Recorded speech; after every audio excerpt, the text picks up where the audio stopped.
Hello! Andito na naman si Yaya! Ngayon naman ituturo ko sa inyo ay kung paano ko gumawa ng chop suey. Ang chop suey ko masyadong matipid. Kasi ayaw nila na nilalagyan ng karne o atay. Kasi di ba ang chop suey mas masarap kung may atay ng manok sana. Ayaw nila. Pero masarap pa rin ang labas. Siyempre, kapag gawa natin, palagi natin sasabihin masarap. Di ba? Ngayon, inaready ko na yung mga lahok. Hudiyas bubis, sitaw sa atin. Ang alam ko to patani eh. Hindi ko alam kung anong tawag yan. Pasensya na. Carrots, bawang, sibuyas, cauliflower, broccoli, itlog ng pugo, hipon. Hipon, langostinos, ang tawag ito. Hipon ang gusto nilang lahok. Pero meron akong isang ginawa na chop suey. Walang hipon. Ipopost ko rin yun. Paminta, asin, mantika, at syempre ang Maggi Arome. Kailangan pasweldohin mo ako kasi ipinakikita kita. Jokes lang. Ngayon, ito napasin nyo, meron ako naka-reading sabaw. Mamaya, iinit ko yan, lalagyan ko ng harina para madaling matunaw. Pero kung wala kayong sabaw, kasi mas masarap eh. Mag-init kayo ng tubig, lagyan nyo ng isang cubes, haluin, di gano'n na rin yun. Lalagyan nyo lagi ng isang kutsarang harina, pampalapot. Okay? Umpisahan natin mga kapatid! Habang hinihiwa ko ito, inaayos ko, nagpapakulo ako ng tubig. Yung tubig, nilagyan ko ng isang cubes. Kasi hindi ako mahilig maglagay ng mga asin. Naglagay ako ng cubes. Ang unahin natin ilalagay, sitaw. Para mas madaling lutuin natin lahat siya ng half cook. 3 minutes. Takpan natin. Ayan. Tanggalin na natin. O diba? Sure pang malinis. Kasi binabanlawan natin ang pinakukuluan natin sa tubig. Parang nahuhugasan. Pero yung aking tubig, may cubes yun. Ayan. Tapos, ayan. Isunod natin ang carrots. Ito saglit lang dito. Kailangan uunahin natin yung mga malilinis na gulay. Tulad nito, kumakatak yung dahon niya, kahit sa huli siya.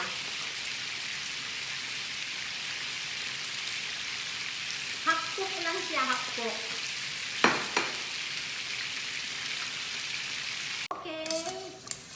Okay na rin siya. Yung hudiyas bubis o sitaw, kahit gawin mong 4 minutes in case. Pero ako talagang 3 minutes lang kasi ayaw talaga nila ng lutong-luto. Ito nila matigas. Ay, papakita ko pala.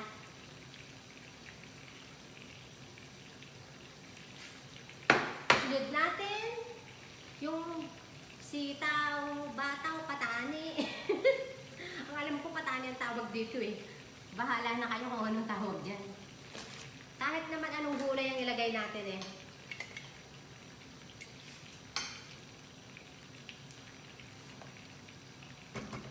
Yan.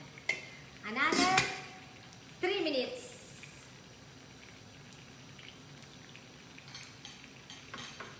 Okay na. Pwede na. Ayan o. Luto na siya.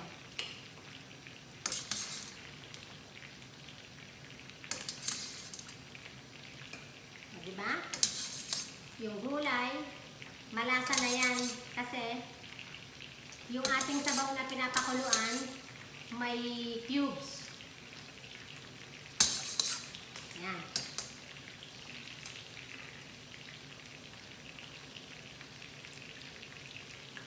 Next, sunod naman natin ngayon ang cauliflower.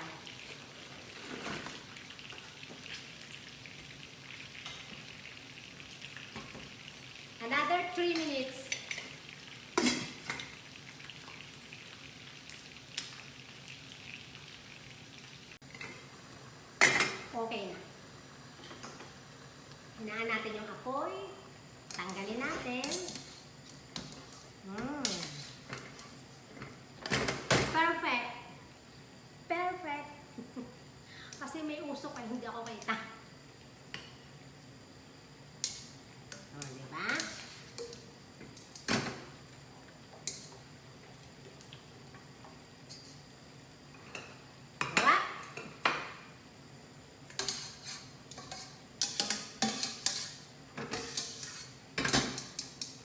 Yung mga niluluto ko po, talagang lutong bahay lang talaga. Kaya walang ka-design-design, walang... Basta actual ko na lang talagang ginagawa. Itabi natin ito. Diyan ka lang. Tapos, ito na. Umpisahan natin. Habang pinapainit ko, iinit ko ito sa microondas. Ayan. Ininit ko na siya. Lagyan natin ng mantika. Hirap talaga ng maliit. Oh, ang tao nga naman hindi perfectong ginawa. Pero, pagpapasalamat natin kay God, binuhay niya tayo. Ika ngayon, nobody's perfect. Lagyan doon ng isang kutsarang harina. Depende sa gusto nyo. Pwede rin walang harina. Kaya lang, siya nagpapalakot. Yan. Haluin. Hanggang sa matunaw.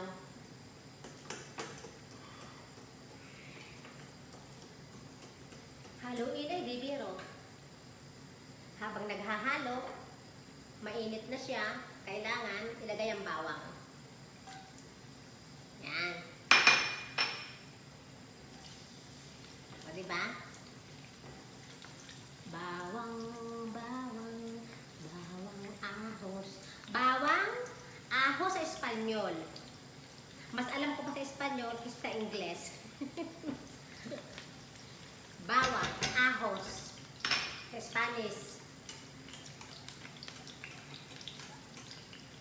Ang harina, Tagalog, harina din. Flour. Flour.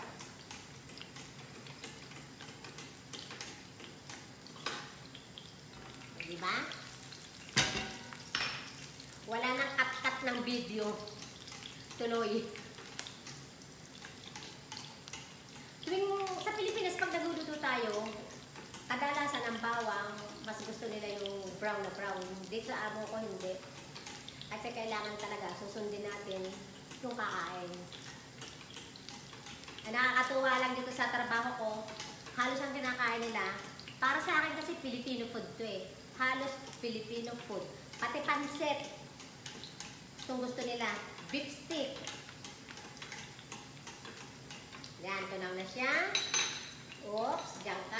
Isunod natin ang sibuyas. Napakadali na lang nito.